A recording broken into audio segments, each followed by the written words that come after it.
আসসালামু আলাইকুম ওয়া রাহমাতুল্লাহি ওয়া বারাকাতুহু। আলহামদুলিল্লাহি ওয়াহদা ওয়াসসালাতু ওয়াসসালামু আলা রাসূলিল্লাহ আম্মা বা'দ। আউযু বিল্লাহি মিনাশ শাইতানির রাজীম। কুনতুম খায়রা উম্মাতিন উখরিজাত লিন-নাস তা'মুরুনা বিল মা'রুফ ওয়া তানহাউনা 'আনিল মুনকার। وعن أبي هريرة رضي الله عنه قال قال رسول الله صلى الله عليه وسلم بلغوا عني ولو آية أو كما قال عليه الصلاة والسلام من خرج في طلب العلم فهو في سبيل الله رواه الترمذي। الحمد لله। বেলতলী বাজার সংলগ্ন কেন্দ্রীয় জামে মসজিদে বাদ মাগরিব এই এলাকার কিছু গণ্যমান্য মুরব্বী,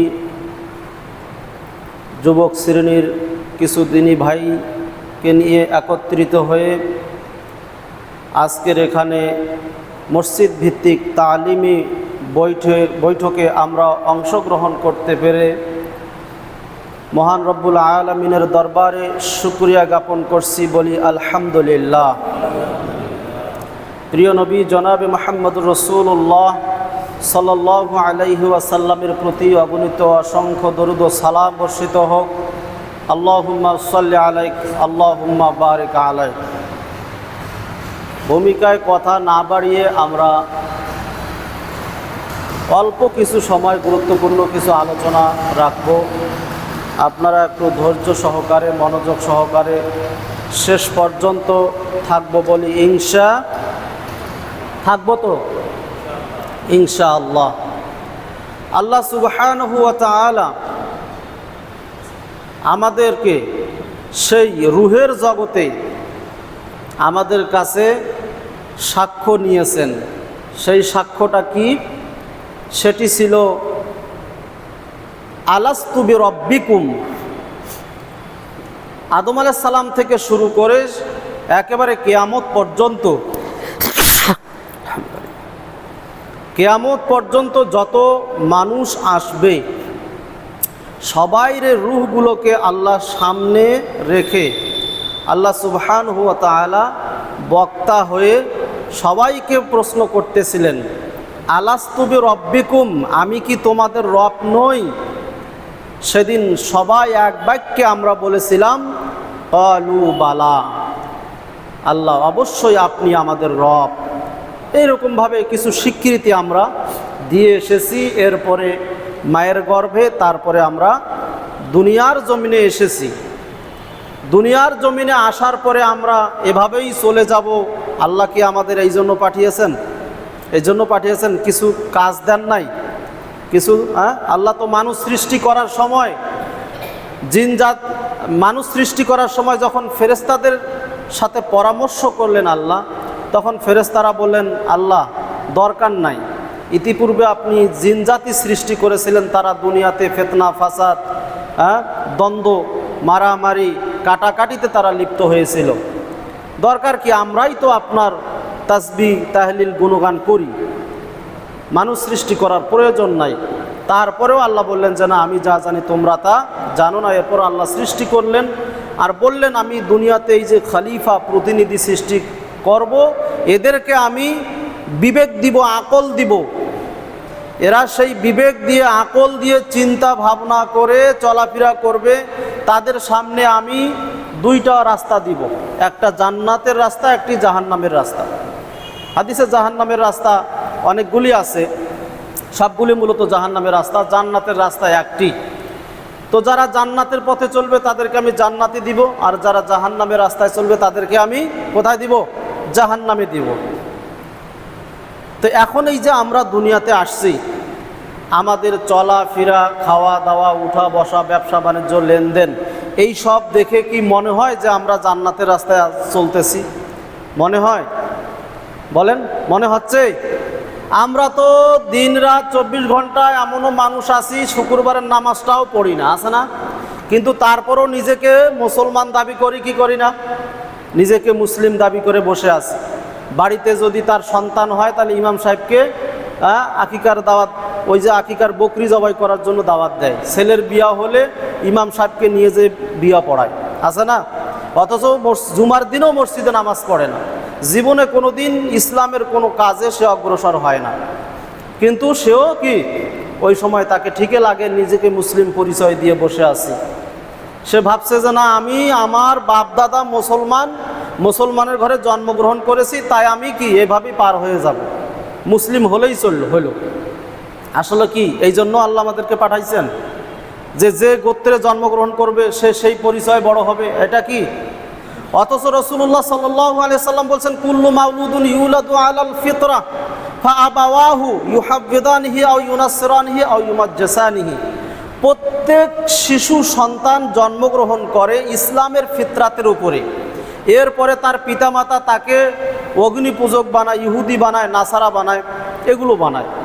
মানে আপনার যে ইহুদির ঘরে জন্মগ্রহণ করে সে তার সন্তানকে ইহুদি বানায়, যে খ্রিস্টানের ঘরে তাকে সে নাসারা বানায়, যে অগ্নি পূজক হিন্দুর ঘরে জন্মগ্রহণ করে তাকে সে অগ্নি পূজক বানায়, মূর্তি পূজক বানায়।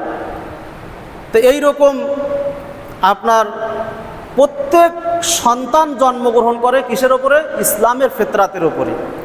এখন আপনি কি মনে করছেন আমি মুসলমানের ঘরে জন্মগ্রহণ করি সেই জন্য আমি মুসলিম? জি না।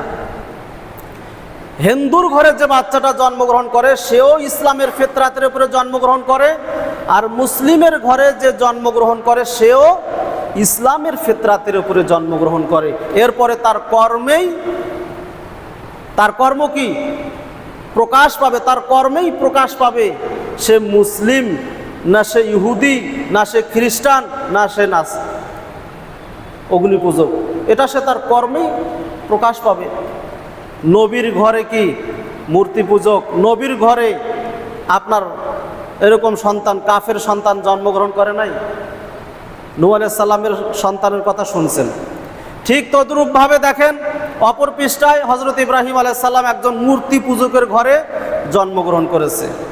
তাহলে ওই লোক যদি বলে আমি বাপ দাদার পৈতৃক সূত্রে আমি মুসলমানের ঘরে জন্মগ্রহণ করেছি, আমার বাপ আমার দাদা হাজি, তারা হজও করে এসেছে, অতএব আমি কেন মুসলিম হব না? তাহলে তো ওই যে নূহ আলাইহিস সালামের সন্তান কানানও বলতে পারে আমার বাবা একজন নবী, তার ঘরে জন্মগ্রহণ করেছি, বলতে পারে কি পারে না? পারে। তো এইরকমভাবে ইব্রাহিম আলাইহিস সালাম একজন অগ্নি পূজকের ঘরে জন্মগ্রহণ করে তিনি কি আত্মসমর্পণ করেছেন ইসলামের কাছে, বলেন আলহামদুলিল্লাহ। তার কর্মে সে বহিঃপ্রকাশ ঘটিয়েছে যে আমি একজন মুসলিম, ইসলামের কাছে তিনি আত্মসমর্পণ করেছেন। এখন আপনি যদি মুসলমানের ঘরে জন্মগ্রহণ করে আপনার কৃষ্টি কালচার চলাফেরা যদি আপনার ওই বিধর্মীদের সাথে হয়, তাহলে আপনি কোশ্চিনকালেও এই পরিচয় দিতে পারবেন না যে আমি মুসলিম। দুনিয়ার জীবনে আপনার দলিলপত্রে, ভোটার আইডি কার্ডে সব জায়গায় যদি আপনার নাম থাকে মুসলিম, আর আপনার ধর্ম আপনার কর্মে যদি বহিঃপ্রকাশ হয়, আপনার নিয়ম নীতি যদি বিধর্মীদের সাথে মিলে যায়, তাহলে ধরে নিবেন আল্লাহর খাতায় আপনার নামটা মুসলিম নাই। বোঝা যায়? আপনি যতই দুনিয়াতে নিজেকে মুসলিম পরিচয় দেন না কেন, আর দাপটের সহিত আপনি ইমাম সাহেবকে সব কাজ নিয়ে গিয়ে করান না কেন, ওয়াল্লাহি আল্লাহর কসম করে বলছি আপনার নাম মুসলমানের খাতায় নাই। অরিজিনাল যেখানে যেই খাতায় থাকার দরকার সেই খাতায় নাই। তাহলে কি লাভ? তাহলে আমাদের কি করতে হবে? এই কথাগুলো এই জন্য বলছি যে আমরা দুনিয়াতে এমনিতে আসিনি, আল্লাহ আমাদেরকে এমনিতে পাঠায় নাই, আমাদের কিছু কাজ দিয়েছেন।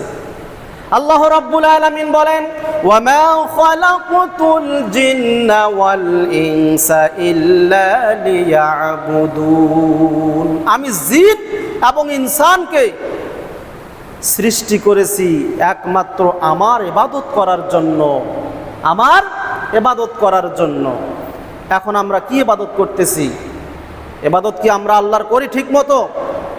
ইবাদত করব কিভাবে ভাই?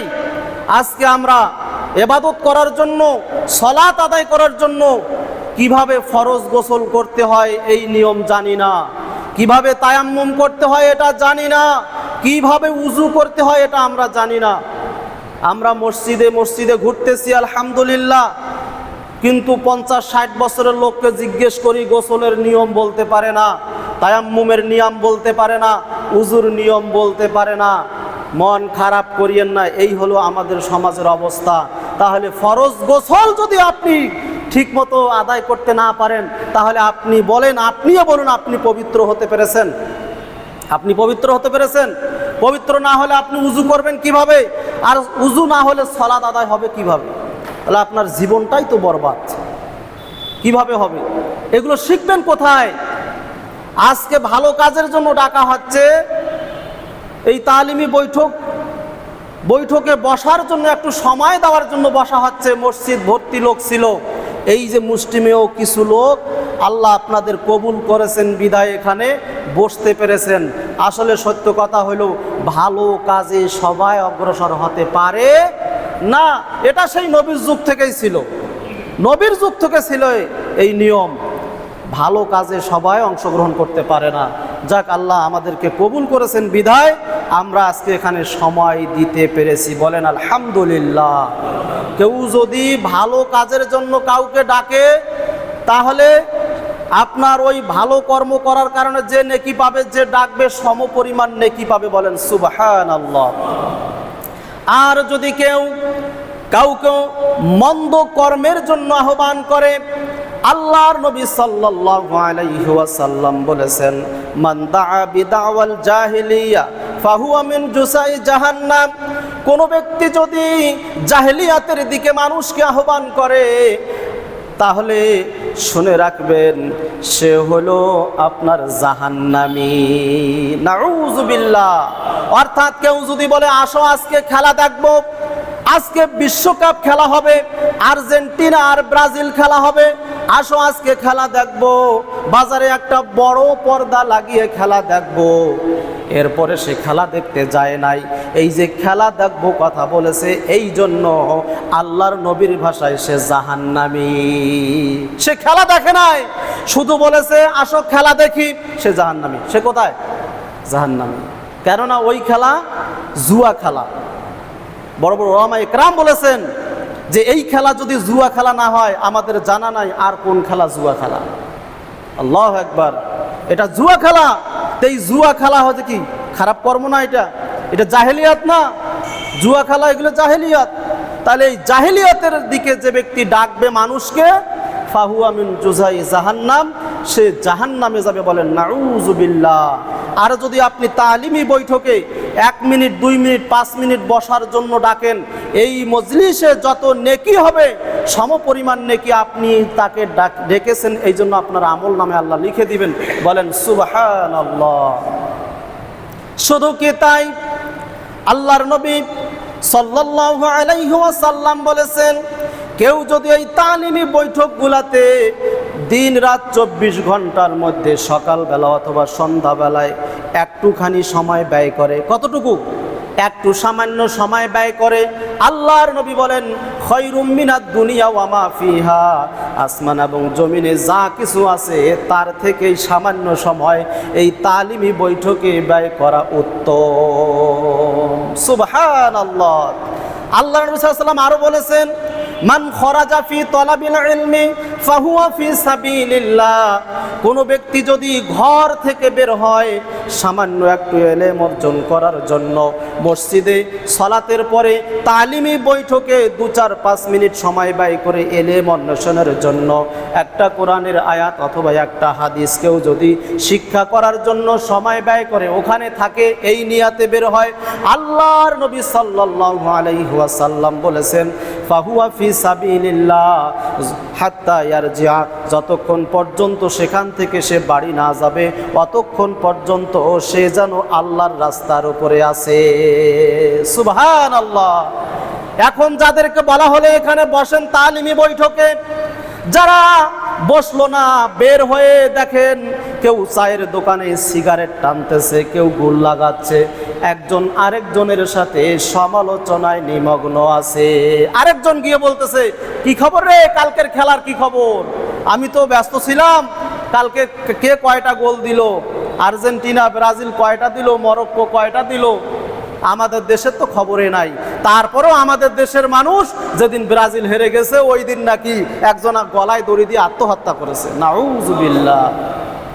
আর কিছু ছেলে পেলে দেখলাম এরা এত মায়া কান্না, আহারে বাবা মা মারা গেলেও মনে হয় ওইরকম মায়া কান্না করে না, নাউজুবিল্লাহ, লা হাওলা ওয়ালা কুওয়াতা ইল্লা বিল্লাহ। আমাদের বাংলাদেশের যেখানে কোনো খবরে নেই, অস্তিত্ব নাই, সেই দেশের মানুষ তাদের জন্য, যারা ইহুদি নাসারা তাদের জন্য কত মায়া কান্না করতেছি, অথচ তারা আমাদের যদি কাছে থাকতো, আমাদের পাইতো, তাহলে গাড়ি দিয়ে ডলে দিত, বুলডোজার দিয়ে ডলে দিত, পিষে দিত, বম্বিং করে আমাদের মেরে ফেলতো, হত্যা করতো। আপনারা শুনতেছেন না সেই ইসরায়েলের ইহুদিরা ফিলিস্তিনের গাজায় কি করেছে মুসলমানদের সাথে?